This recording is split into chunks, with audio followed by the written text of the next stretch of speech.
Hello friends, Mahatma Gandhi की philosophy को समझना एक मल्टी डिसिप्लिनरी टास्क है। उनकी सोच सिर्फ पॉलिटिकल फ्रीडम तक सीमित नहीं थी, बल्कि एक जीवन दर्शन था जो सत्य, अहिंसा, सिंप्लिसिटी, स्वराज और सर्वोदय जैसे मूल सिद्धांतों पर आधारित था।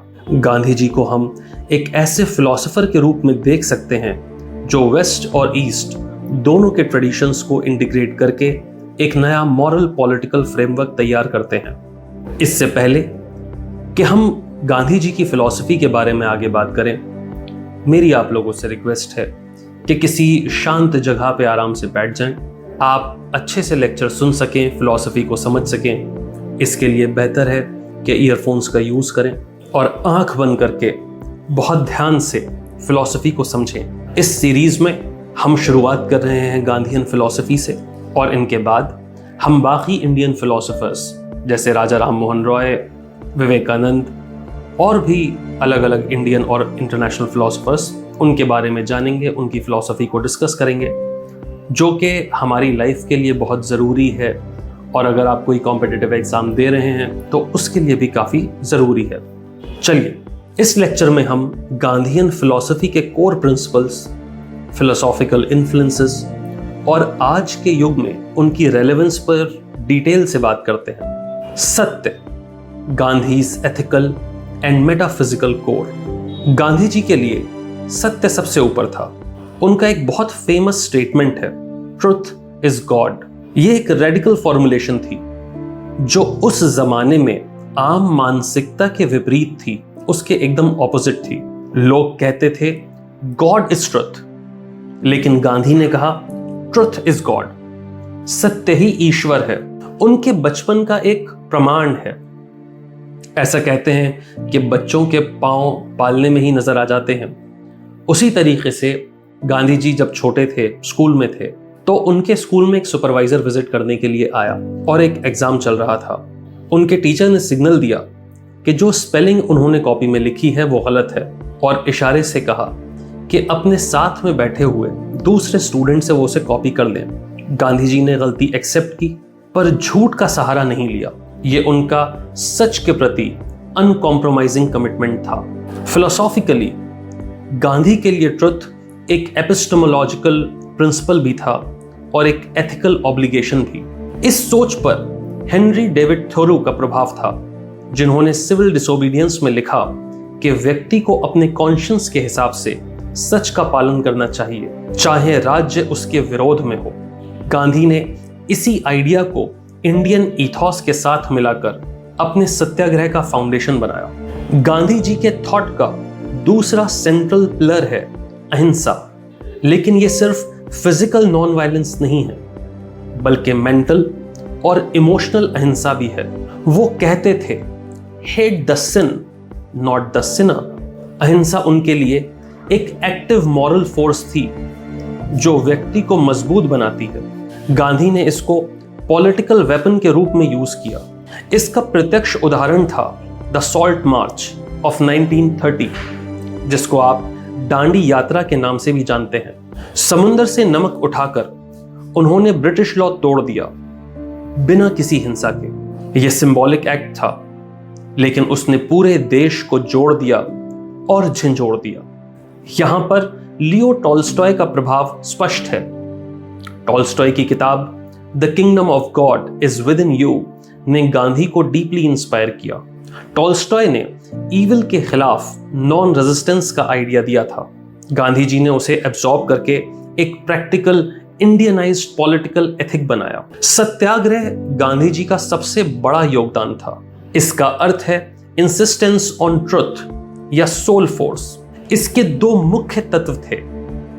पहला, सेल्फ सफरिंग। इनजस्टिस के खिलाफ प्रोटेस्ट करने का मतलब दूसरों को दुख देना नहीं, बल्कि अपने ऊपर कष्ट लेकर उनके कॉन्शियंस को जगाना था।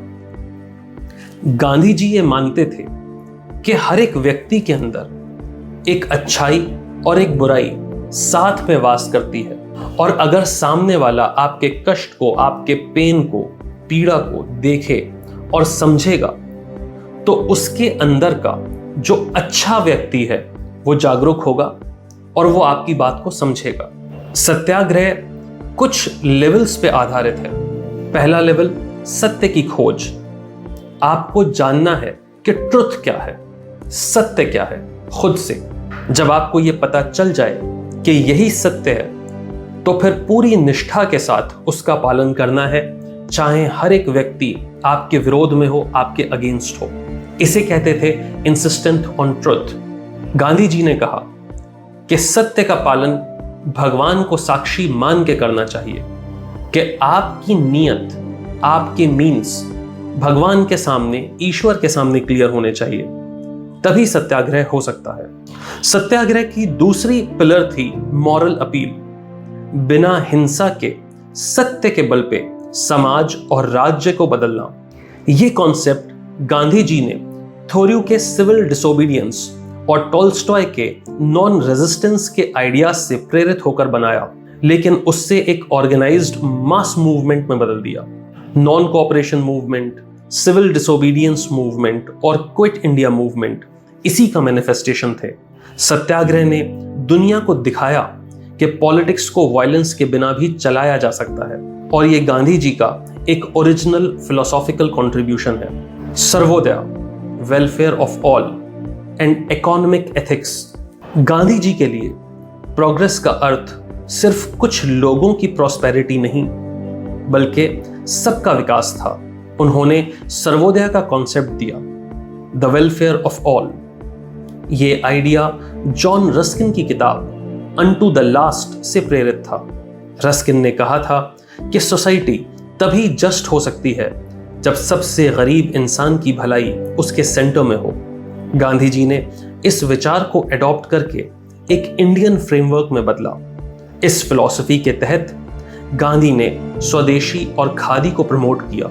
यह सिर्फ इकोनॉमिक सेल्फ रिलायंस नहीं था, बल्कि एक एथिकल रिवोल्ट भी था ब्रिटिश कॉलोनियल एक्सप्लॉयटेशन के खिलाफ। गांधी जी खुद चरखा चलाते थे और कहते थे, simple living, high thinking.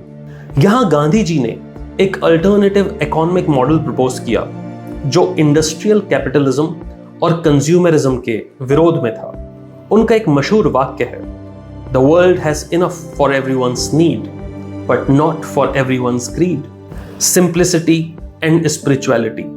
Gandhi ji की लाइफ एक प्रैक्टिकल फिलॉसफी थी।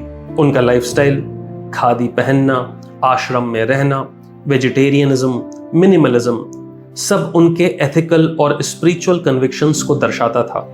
यहां पर उन पर इंडियन ट्रेडिशंस जैसे वेदांत फिलॉसफी, जैनिज्म की अहिंसा के साथ साथ टॉल्स्टॉय का क्रिश्चियन एनार्किज्म भी प्रभावित करता था। गांधी मानते थे कि ट्रू फ्रीडम तभी मिलेगी जब व्यक्ति अपने कंजम्पशन को कंट्रोल करे और सेल्फ रिलायंट बने। इस तरह गांधी जी एक इंटरकल्चरल थिंकर बन जाते हैं। उनकी सोच में ईस्ट और वेस्ट दोनों की परंपराओं का सिंथेसिस है। रेलेवेंस इन कंटेम्परेरी वर्ल्ड। आज के युग में जब हम terrorism, political discrimination, ecological crisis और मटेरियलिज्म के दौर से गुजर रहे हैं, गांधी जी के प्रिंसिपल्स और भी रेलेवेंट हो जाते हैं। अहिंसा, ग्लोबल कॉन्फ्लिक्ट्स और टेररिज्म के दौर में एक यूनिवर्सल एथिक्स बन सकती है। सत्य, गवर्नेंस और पॉलिटिक्स के लिए ट्रांसपेरेंसी और अकाउंटेबिलिटी का मूल बन सकता है। सर्वोदय, सस्टेनेबल डेवलपमेंट और इंक्लूसिव ग्रोथ का गाइडिंग प्रिंसिपल है। और सत्याग्रह, पीसफुल रेजिस्टेंस और ह्यूमन राइट्स मूवमेंट के लिए एक मॉरल वेपन है।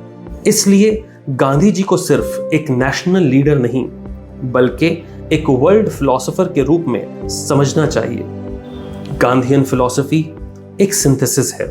वेदांतिक स्पिरिचुअलिटी, जैन अहिंसा, रस्किन का सोशल इकोनॉमिक्स, टॉल्स्टॉय का नॉन रेजिस्टेंस और थ्योरी का सिविल डिसोबीडियंस। गांधी जी ने इन सबको एक जीवंत और प्रैक्टिकल फ्रेमवर्क में इंटीग्रेट करके दिखाया कि पॉलिटिक्स को मोरालिटी और स्पिरिचुअलिटी से अलग नहीं किया जा सकता।